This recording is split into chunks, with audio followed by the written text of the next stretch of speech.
prosesnya juga lebih kurang, pada mamalia itu sama.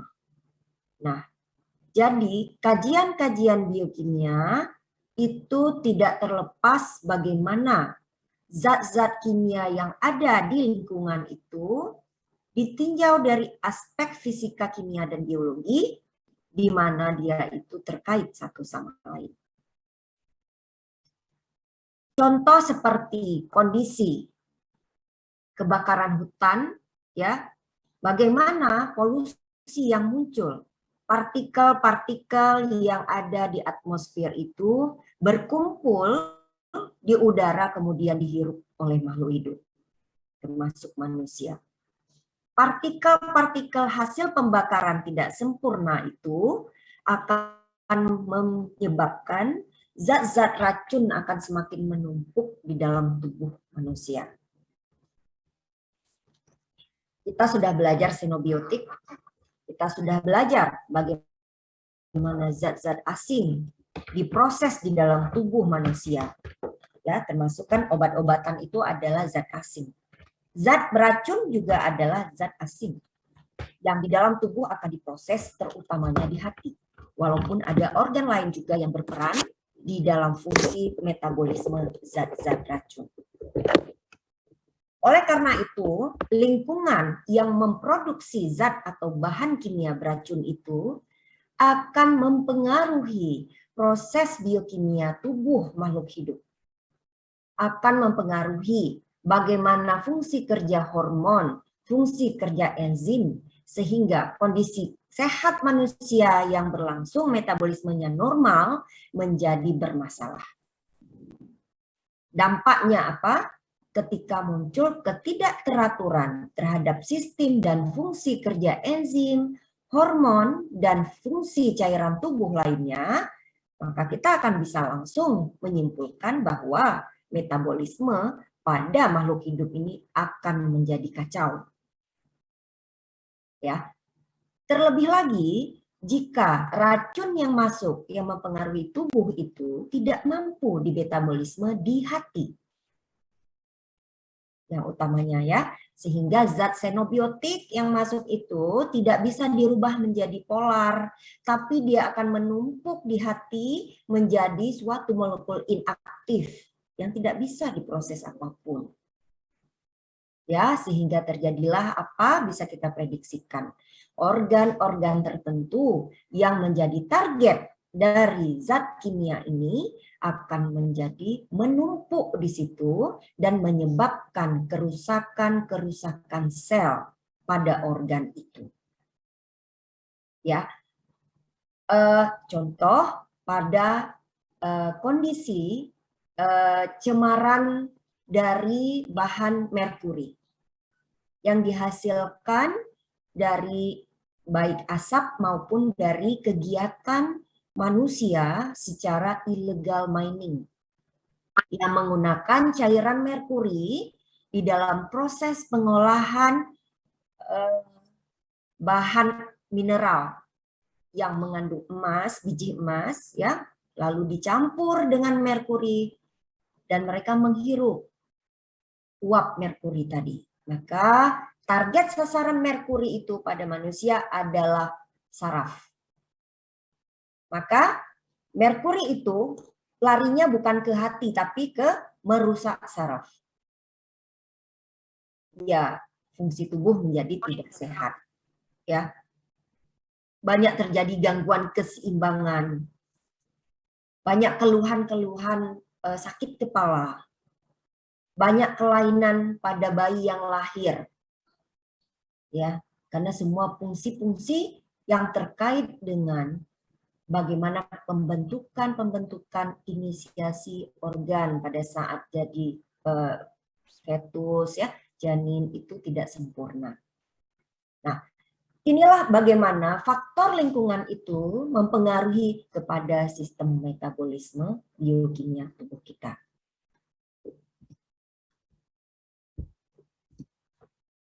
Nah, tentunya jalur-jalur biokimia yang dipengaruhi oleh zat-zat nutrien, ya, atau molekul kita sudah ingat semuanya, yaitu karbohidrat, ya, protein, lipid. Pada saat dia melakukan proses di dalam tubuh, dia membutuhkan energi. Ya kan? Ya, kondisi reaksi kan ada yang butuh energi, ada yang melepas energi. Itu akan selalu terjadi. Nah, ketika kita melakukan suatu proses metabolisme, kita banyak memerlukan adanya energi, walaupun pada ujungnya nanti itu akan dilepaskan. Tentunya dalam hal ini ada jalur-jalur yang memberi kontribusi-kontribusi perputaran bahan-bahan kimia itu di dalam suatu sistem. Ya. Di dalam tubuh manusia, kalian sudah belajar kalau di dasar sekali pada ilmu kimia kedokteran, itu sistem reduksi oksidasi atau redoks. Ya. Kalau kita lihat bagaimana reaksi-reaksi yang terjadi pada kondisi-kondisi siklus Krebs maupun fosforilasi oksidatif, itu banyak sekali. Berputar di dalam siklus itu adalah sistem lepas terima elektron. Nah, inilah yang disebut dengan redoks. Ya. Nah, di lingkungan itu juga terjadi, di mana siklus karbon, siklus nitrogen, siklus sulfur itu mempengaruhi sekali ya untuk terhasilkannya komponen-komponen kimia yang bermanfaat.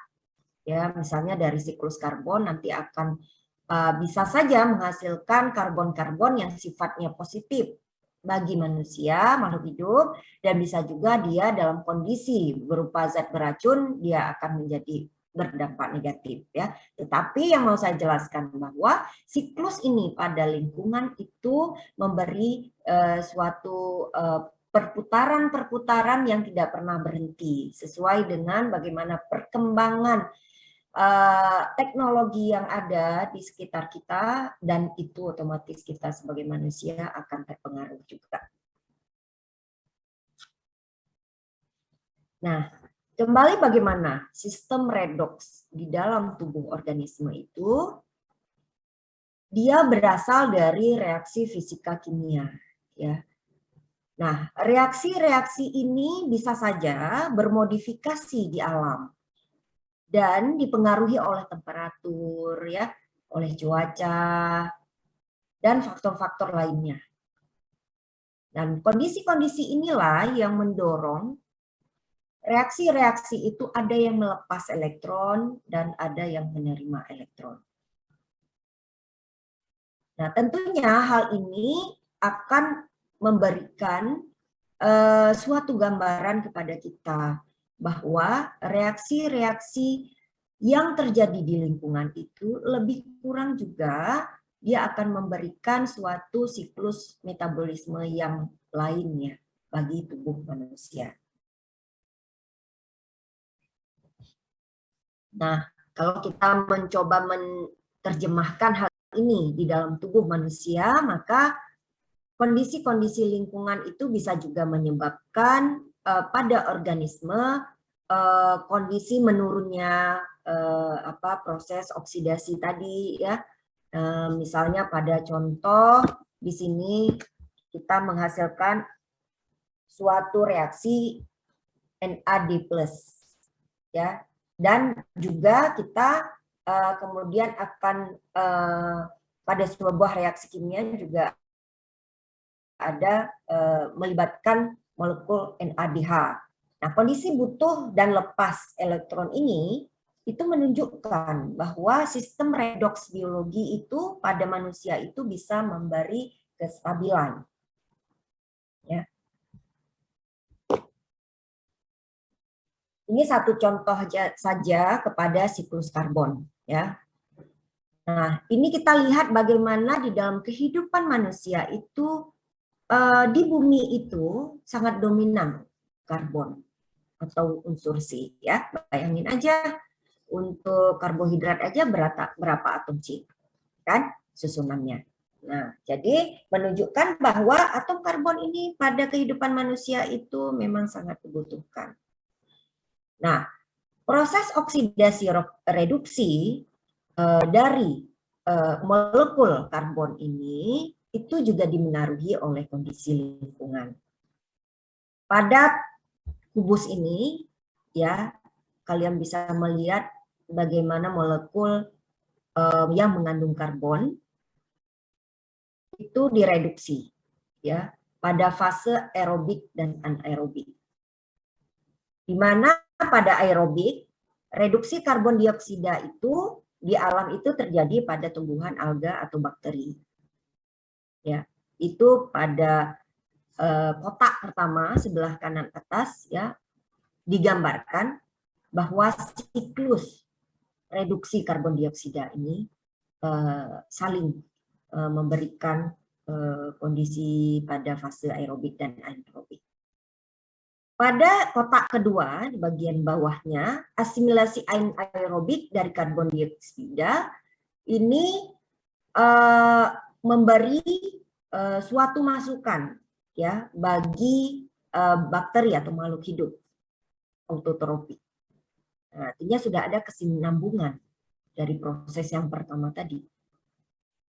Nah, untuk kotak pertama dan kedua ini pada proses reaksi tadi itu menunjukkan sintesis dari suatu molekul yang mengandung karbon, ya, CH2OM itu sudah banyak dia hadir, sedangkan pada bagian yang vertikal, ya, garis vertikal, kalau diperhatikan itu yang terbanyak dihasilkan adalah metana, CH4 dan CO2. Ya, pada posisi ini banyak dihasilkan dari karbon tadi, proses aerobik, anaerobik, CH4 dan CO2. Nah, pada fase anaerobik juga terjadi proses oksidasi, ya, seperti fermentasi dan respirasi. Di sini kita melihat pada bagian 3 dan bagian 4, kotak sebelahnya.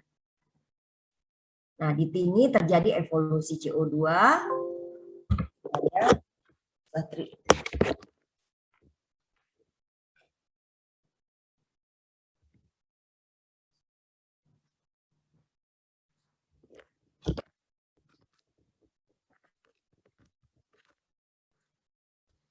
Terjadi proses evolusi CO2 dan reduksi elektron akseptor pada hasil fermentasi.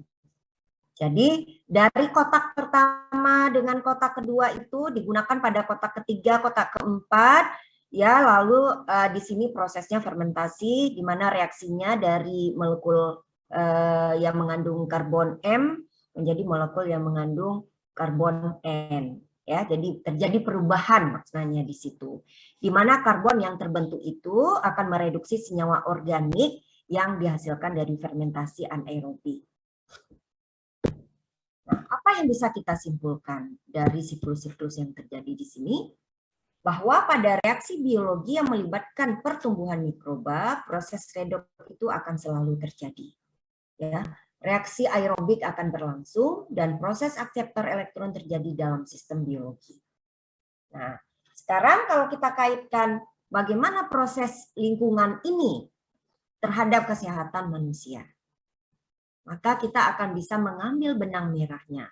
Di sini dampaknya adalah mikroba, kan?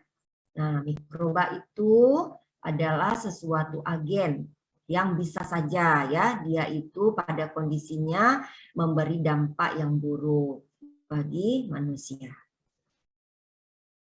Dan disinilah fungsi biokimia berperan di dalam dia memberikan proses-proses kehidupan bagi mikroba-mikroba yang ada.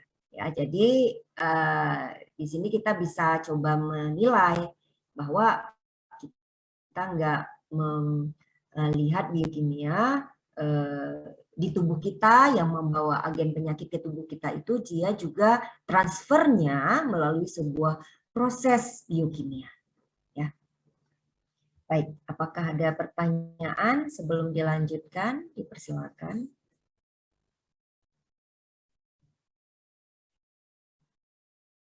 Ya, kita lanjutkan. Oke, tadi cerita mikroba, ya, zat biologi. Sekarang kita cerita zat yang di awal pernah yang awal tadi saya sampaikan.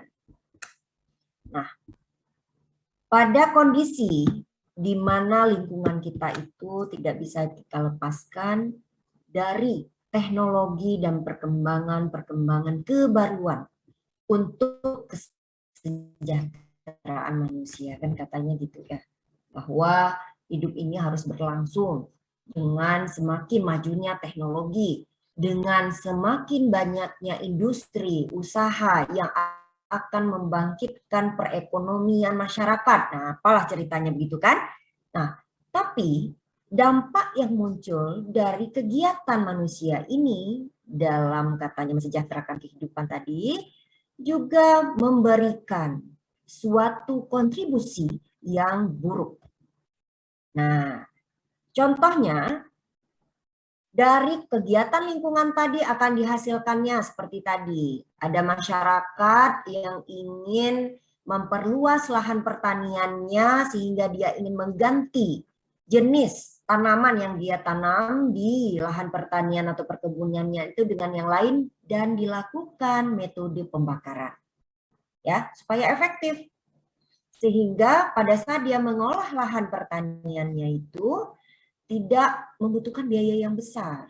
Dengan dibakar, maka dengan sendirinya kan bahwa si petani yang tadi ingin mencari jalan pintas selesai. Nah, dampaknya ternyata dari pembakaran tadi akan dihasilkannya logam-logam berat atau heavy metals. Ya. Dalam kondisi lain, heavy metals atau logam-logam berat ini muncul dari teknologi seperti kendaraan yang kita bawa selama ini, ya. Dari motor kita, dari mobil kita, dari pesawat, dari kereta api gitu. Nah, bahan-bahan yang dihasilkan dari pembakaran gasolin atau bahan bakar minyak bumi ini itu bisa menghasilkan polusi yang di dalamnya mengandung heavy metals. Nah, sifat daripada heavy metals ini ya pada sistem periodik unsur, nah kita belajar zat kimia itu tentu tidak terlepas dari kita tahu unsur-unsur yang ada pada sistem periodik. Itu memiliki afinitas yang tinggi, ya. Nah, kalian juga sudah bahas tentang ROS ya, reaktif oksigen spesies ya. Di sini kita lihat bagaimana kaitannya zat-zat yang dihasilkan dari aktivitas tadi itu mempengaruhi sistem biokimia. Oke. Jadi logam berat tadi dengan afinitasnya yang tinggi, dia akan ditangkap oleh protein ya. Di dalam protein nanti akan bergabung logam-logam berat tadi. Kemudian protein aktif itu menjadi tidak aktif. Nah, enzim termasuk protein bukan? Masuk jenis protein bukan enzim? Bagaimana struktur enzim? Ada yang bisa jawab?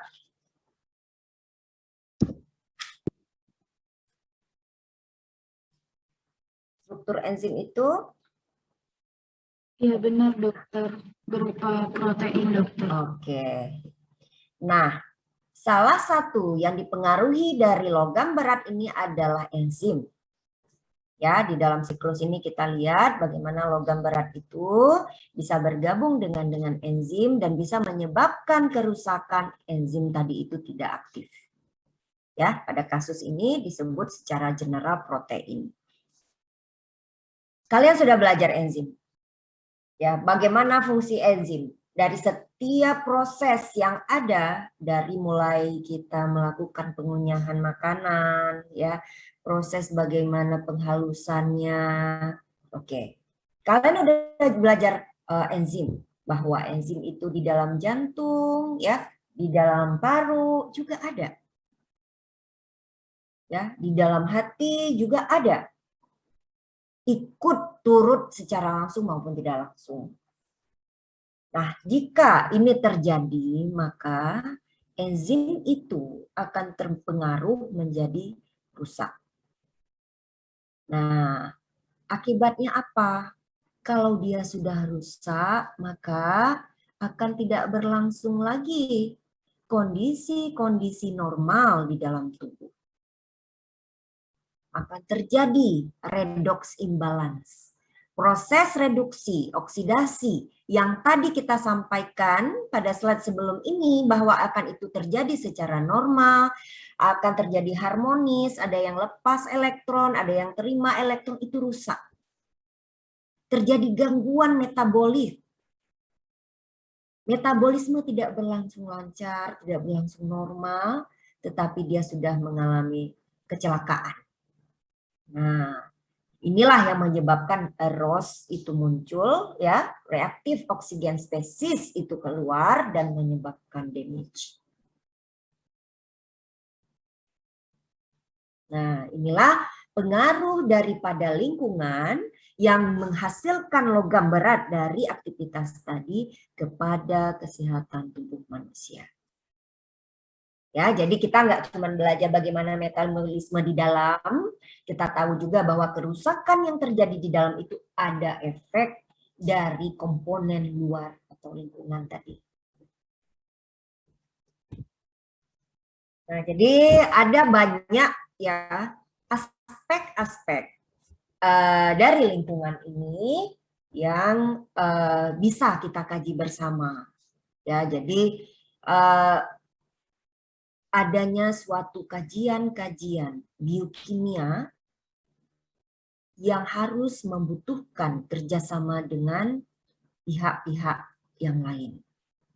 Ya, jadi di sini kaitan-kaitan komponen seperti dari unsur alam yang lain, ya, baik dari tanah, dari sedimen, ya, maupun hal-hal lain yang terjadi di sekitarnya, itu bisa dilakukan suatu lahan research yang memberi kontribusi ya terhadap pendeteksian gangguan-gangguan ataupun kelainan-kelainan.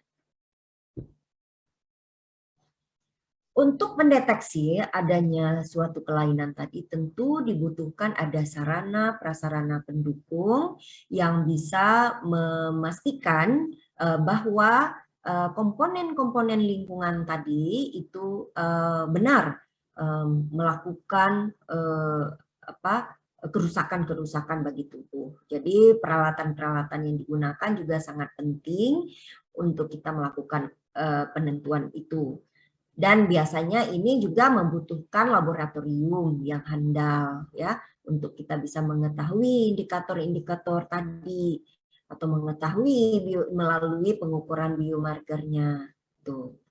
Nah, pakar-pakar yang dilibatkan di dalam penentuan-penentuan komponen-komponen lingkungan yang mempengaruhi kondisi metabolisme normal itu juga menjalani suatu pendidikan yang sangat spesifik, ya.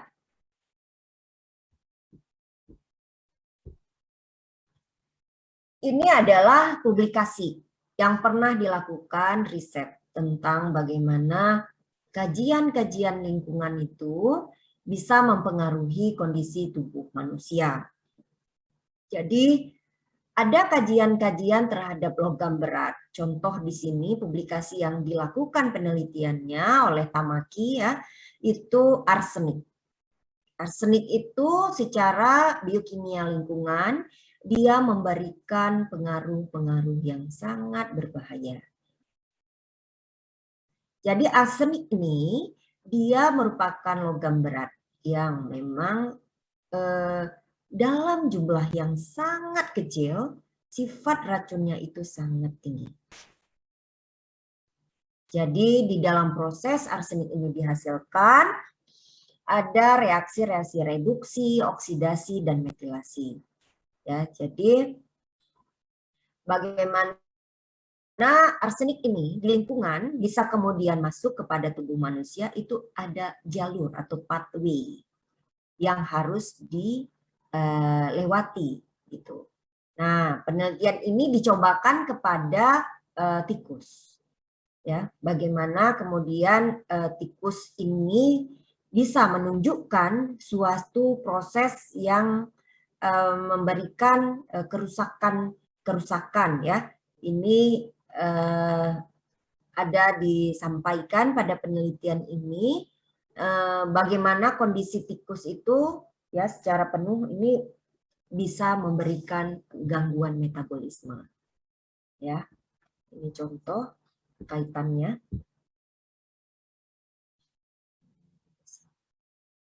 Nah, untuk kajian biokimia lingkungan, kita bisa lihat cakupan atau ruang lingkup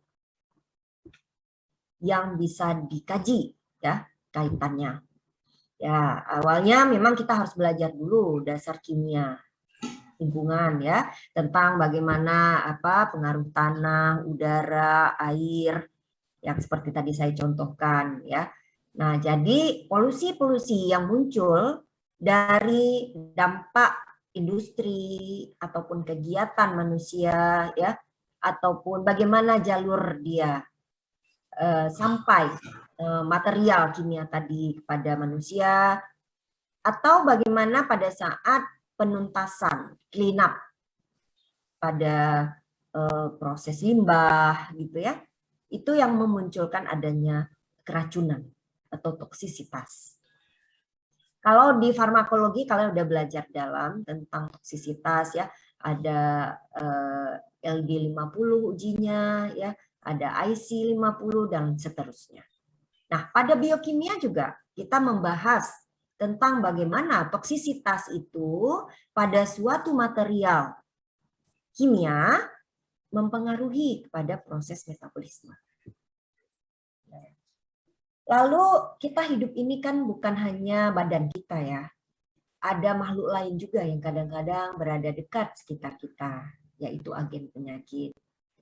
Nah, agen penyakit itu sifatnya ada yang jenis jenis yang sangat kecil sekali seperti mikroorganisme ya, bakteri, jamur dan lain sebagainya. Ada juga yang bisa berasal dari mamalia, ya kan? Walaupun itu sebagai host, ya.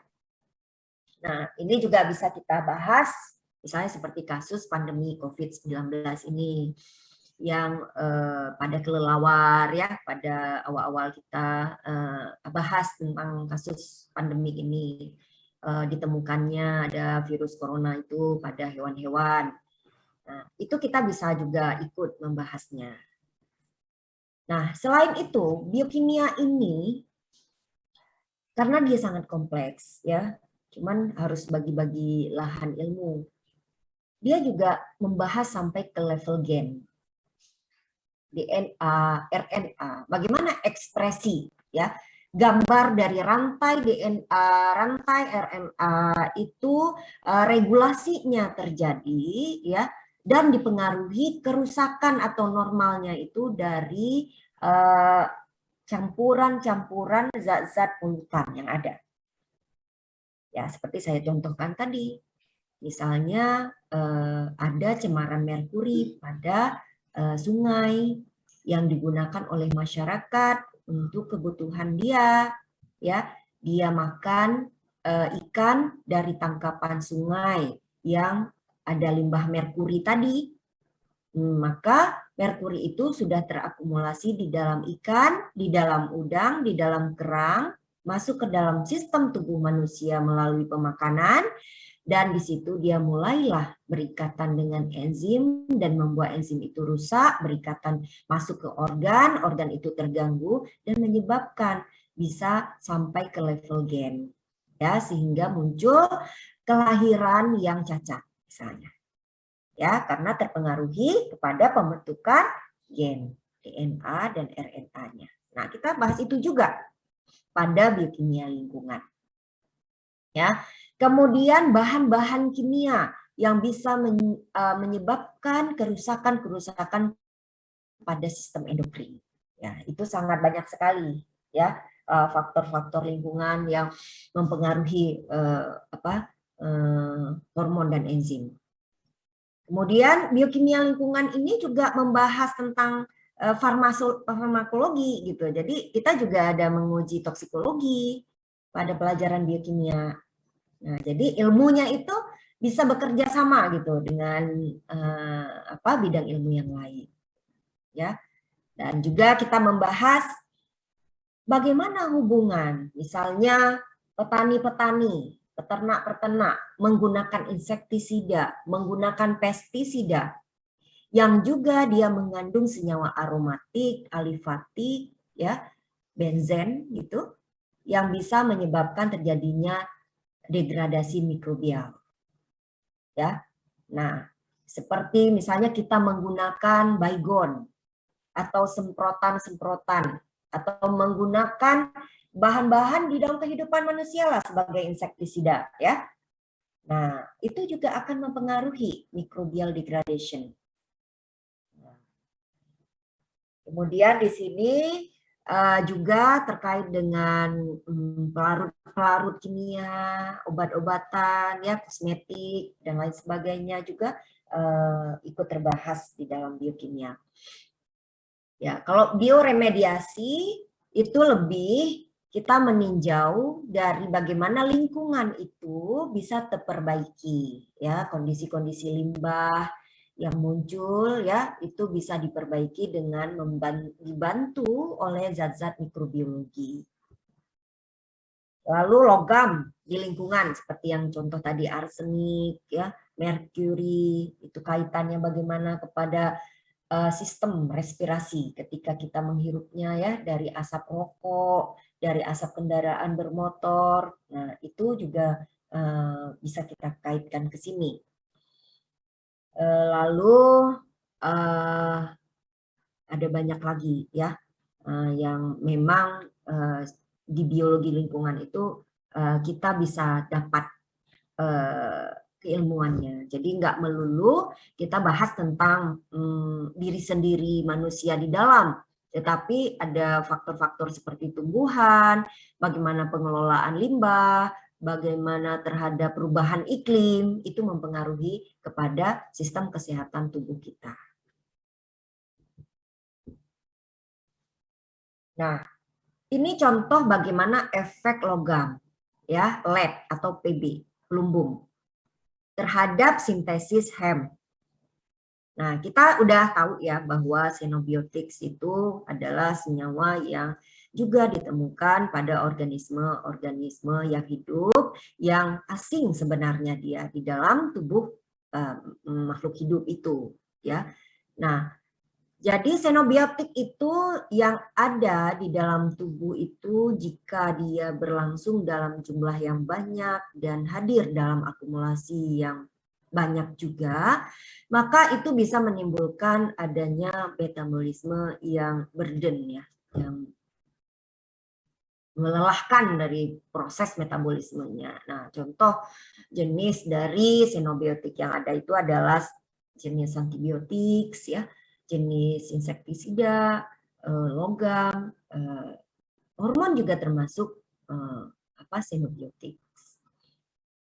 Nah, kalau kita meninjau dari bagaimana kondisi-kondisi lead ini tadi pada kasus kita bisa dijumpai pada aktivitas-aktivitas transportasi, ya, pembakaran gas bahan bakar, ya, minyak yang kita gunakan pada transportasi itu banyak menghasilkan lead.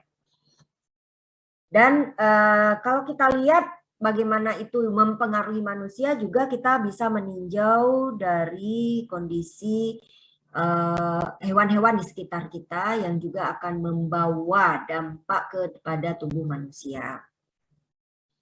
Jadi untuk kasus DDT atau di sini pada insektisida, ya, pestisida, itu bisa saja walaupun kita tidak dekat dengan lahan pertanian yang disemprotkan pestisida tadi, tetapi kita mengkonsumsi dari hewan-hewan yang selalu berada di sekitar kawasan-kawasan yang dihasilkan banyak pestisida, maka kita juga menerima dampak.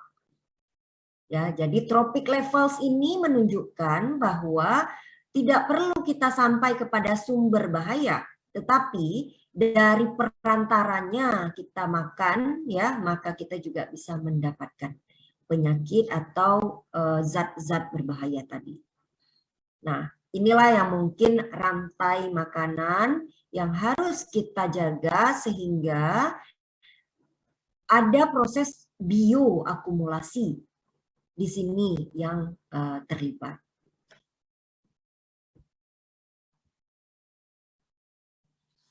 Nah, ini adalah beberapa komponen-komponen yang bisa terkait ya dengan kaitannya proses-proses yang bisa terpengaruh ya.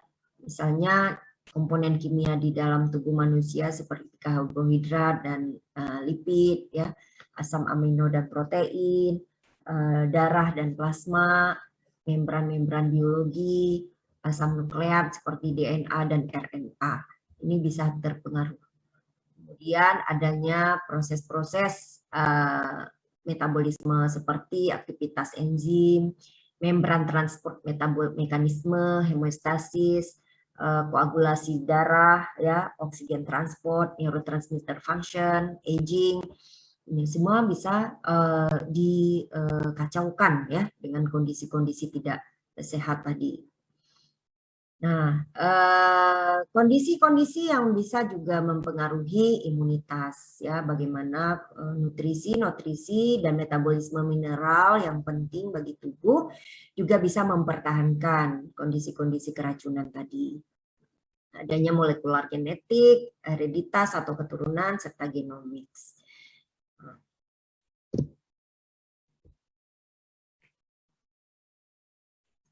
Nah, ini kita lihat ya bagaimana peran dari logam-logam pada karsinogenesis ya, bagaimana proses itu dibahas secara biokimia dan metabolisme.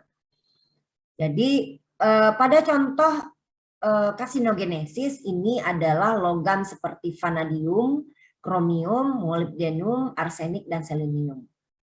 Nah, dia memiliki tingkat oksidasi yang tinggi yang bisa menembus membran sel ya, dan dia menggunakan sistem transport sel itu fosfat atau sulfat. Nah, jadi bagaimana jembatan masuk daripada bahan kimia luar itu ke dalam sistem tubuh? Ada sistem transport yang membawanya. Ya, jadi ada interaksi enzim yang memang ikut mendukung ya proses di mana bahan-bahan tadi itu bisa terpengaruh ya, seperti fosfotransferase, fosfohidrolase ya, itu bagaimana dia berperan pada komponen-komponen senyawa unsur tadi. Nah, reaksi-reaksi bagaimana dia kemudian di dalam transport elektron itu terjadi di tubuh yang bisa menunjukkan bahwa logam-logam yang muncul yang dalam lingkungan tadi itu bisa menyebabkan karsinogenesis, menyebabkan kanker. Ya. Nah, inilah kadang dalam kehidupan sekarang kalau kita melihat kondisi-kondisi kesehatan, jumlah pasien-pasien yang mengidap kanker itu tinggi. Ya, semakin negara maju, kita melihat bahwa prevalensi kanker tinggi. Ya, bermacam-macam jenis kanker. Dari kelenjar lunak ya, sampai kanker organ yang terkait organ itu sangat tinggi. Nah, ini bisa kita analogikan dari pengetahuan terkait dengan karsinogenesis dari logam.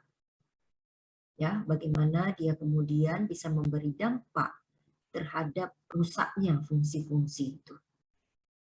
Bahkan kadang kita bingung, kok dia sehat-sehat saja selama ini, tidak ada keluhan sakit, kok ia muncul kanker. Nah, ini yang perlu kita curigai, kondisi-kondisi lingkungan ini secara bioakumulasi di dalam tubuh, dia merusak sistem kerja enzim, ya, dan dia membawa molekul-molekul yang sifatnya karsinogenesis seperti merkuri, arsenik, itu merusak target organ kita. Nah, tapi malangnya kita tidak pernah untuk mencoba mendeteksi adakah unsur-unsur lingkungan ini yang berperan di dalam kanker tadi. Ya, kita di bidang kedokteran kan hanya membahas bagaimana metastase itu bisa berlangsung dengan sangat cepat sekali ya dari awal stage-nya sehingga menjadi yang tinggi. Itu kita hanya bahas sampai di sana. Tapi harusnya preventive medicine ya, promosi kesehatan itu harus dimulai dari pencegahan masuknya agen karsinogenesis ini. Nah, inilah peran-peran dari biokimia lingkungan. Ya. Ini contoh bagaimana karsinogenesis itu bisa muncul dari senyawa kromium. Ya, bagaimana dia merubah dari ioniknya, ya, ekstraselular dulu dia bahas, ya, kromium dalam bentuk kromat, ya, mengalami proses oksidasi reduksi. Di sini kita melihat ya ada transport elektron yang terjadi, kemudian dia masuk ke dalam sel membran, lalu dengan sistem transport yang terjadi dibantu dengan adanya enzim, maka dia ikut masuk ke dalam intraselular. Nah, di dalam cellular reduction system maka akan terjadi proses bagaimana oksidasi, reduksi ya sehingga kromat itu tadi berubah ya. Jadi ada ikatan-ikatan yang muncul yang terkait dengan nukleofil dari makromolekul sel. Ya, terpecah juga menjadi mikromolekul. Dan pada kondisi ini enzim yang bekerja normal menjadi kacau. Ya, enzim ini jadi rusak ya karena apa tadi dia berikatan sama enzim. Ya, dia mudah berikatan. Masuk dia karena sama-sama nonpolar.